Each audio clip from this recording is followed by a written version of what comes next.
next segment is our icebreaker phase.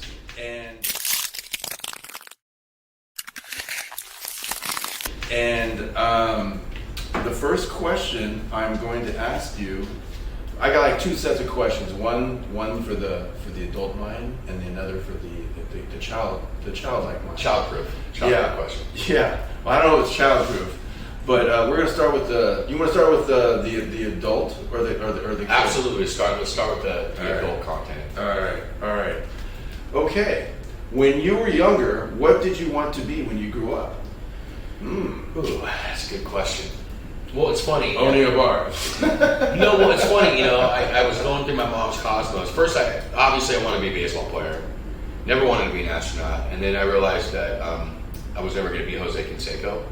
And then I figured I might be Jose Canseco in Teenage Mutant Ninja Turtles, maybe, like in the movies. So I thought maybe, I could get into movies, and I was really into theater and making cool. Movies. I have a bunch of movies on YouTube that are kind of funny. I made with my home camcorder with my buddies. That's awesome. And so that was my creative flow. And then that's why you know about the sound earlier, and that's why you just a little bit. I've worked with enough sound guys in my life, doing shows. But music, live music, has always been. And my first concert was Eddie Money when I was. It was the No Control tour. I'm on took us. Yeah, I just dated myself.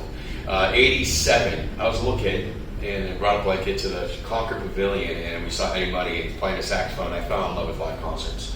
And I was off to the races at that point. And so, for me, I also was looking at my mom's Cosmo magazines when I was a kid, and every time I look at the Cosmo magazines, I read this one article of this promoter in New York, and he had a leather jacket and a beanie, and he just looked so cool, and he was surrounded by celebrities, and he was the celebrity to me, this promoter, this restaurateur / promoter. It was like a post Studio 54 vibe, and I don't even remember his name, but I just remember that I was just entranced and just sold on this guy's lifestyle, and it just in the back of my mind, my subconscious, somehow I just feel like this is what I want to do.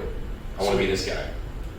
I'm not saying I'm that guy, but I'm saying that somehow it had an effect on me to where I skipped Hollywood, didn't want to be the next Johnny Depp, which I did at the time, and I basically started throwing parties for a living, and I never looked back. When I was 22, 23, I had a house party at a restaurant on Thursday, and it just evolved from there. And then a couple years later, I had one of the hottest parties in San Francisco, and it just kind of evolved from there, and then turned into the Cow Palace and booking a bunch of huge acts there, and then and now here we are.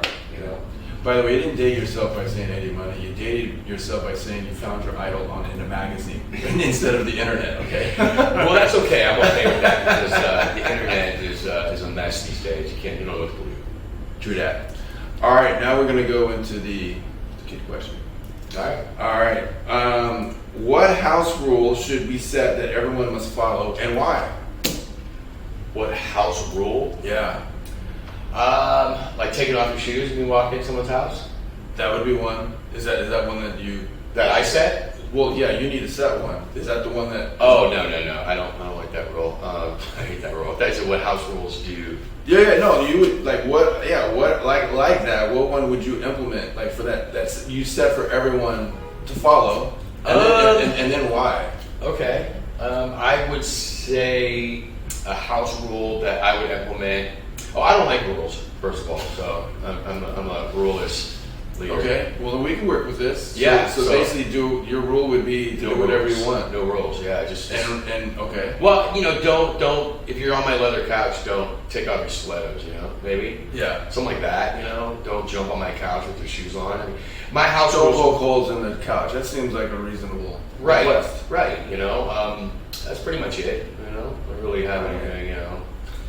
Anything above that? Okay, well, if you're at Rico's house, it's all good. It's all good. Don't jump up and down on my couch with your shoes on. Don't do it. You gotta take your shoes off. You're all good. Unless you got Crocs. Yeah, Crocs. No, you're not even gonna be allowed in my house with Crocs. Sorry. And I know the guy who created, who invented Crocs. I think he said he did. Super dope guy. I booked Taboo from Black Eyed Peas through him. Well, he was a major investor in Crocs, I think. Same thing, whatever. It's funny, my son for some reason really wanted Crocs, and I'm like, and then with the sports basement, and he saw him, and I had to get him a pair of Crocs. I don't know what these kids are looking at on the internet these days, but he really wanted. He's looking at somebody in a magazine. Yes. Saying I want to be this guy. Not a magazine. When I get older. Oh, no. Internet. He has a time machine. Yes. On the internet. He wants to be an investor in Crocs. That's what he wants to do. That's right. Well, I can introduce him to the guy who actually made that happen. There you go. That's awesome. All right. Well, that was very informative. We got into the mind of Enrique. Now the last segment is the tarot, the arcane, the tarot card segment.